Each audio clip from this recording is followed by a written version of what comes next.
होकर एक great ruler बनेगा और पृथ्वी के बड़े हिस्से पर राज करेगा। इसी भविष्यवाणी को ध्यान में रखते हुए उस बच्चे का नाम पृथ्वीराज रखा गया। पृथ्वीराज के जन्म से पहले भी इस वंश में पृथ्वीराज नाम से 2 राजा हो चुके थे, इसलिए ये वास्तव में पृथ्वीराज 3 थे।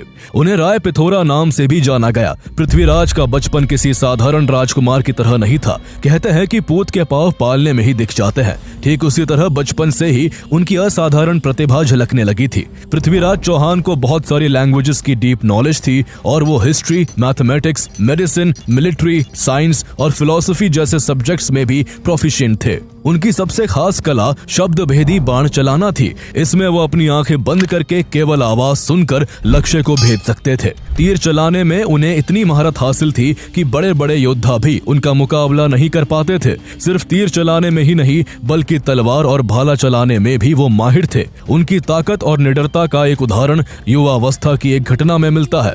कहते हैं कि युवावस्था में एक बार वो अपने दोस्तों के साथ जंगल में शिकार पर गए थे।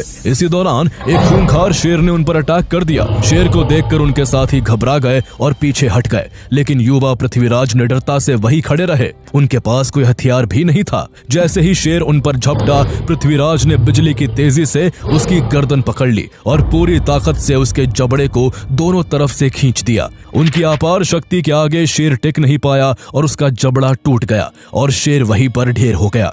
ये घटना सिर्फ एक शिकार की नहीं थी, बल्कि इस बात का प्रमाण थी कि पृथ्वीराज चौहान बचपन से ही फियरलेस, पावरफुल और क्लेवर थे। लेकिन किस्मत का इम्तिहान जल्दी ही आना था। जब वो सिर्फ 11 साल के थे तभी उनके पिता का निधन हो गया। अचानक पूरे राज्य की जिम्मेदारी युवा पृथ्वीराज के कंधों पर आ गई और सोमेश्वर चौहान के उत्तराधिकारी के रूप में उन्हें अजमेर का राज सिंहासन संभालना पड़ा। ये बहुत नाजुक समय था, क्योंकि उनकी कम उम्र का फायदा उठाकर उनके अपने फ्यूडिटरीज और सरदारों ने विद्रोह करना शुरू कर दिया और किंगडम के हिस्सों को हड़पने की कोशिश करने लगे। इस संकट की घड़ी में उनकी मां रानी कर्पूरी देवी ने सत्ता की बागडोर संभाली। रीजेंट के रूप में उन्होंने कंदब वासा जैसे ट्रस्टवर्दी मिनिस्टर्स की मदद से राज्य को स्टेबिलिटी दी। हालांकि हमीर महाकाव्य के अनुसार ऐसा माना जाता है कि पृथ्वीराज चौहान के पिता सोमेश्वर चौहान की मृत्यु उस समय नहीं हुई थी, बल्कि उन्होंने खुद सिंहासन अपने बेटे पृथ्वीराज को सौंप दिया था और खुद संन्यास लेकर जंगलों में चले गए थे।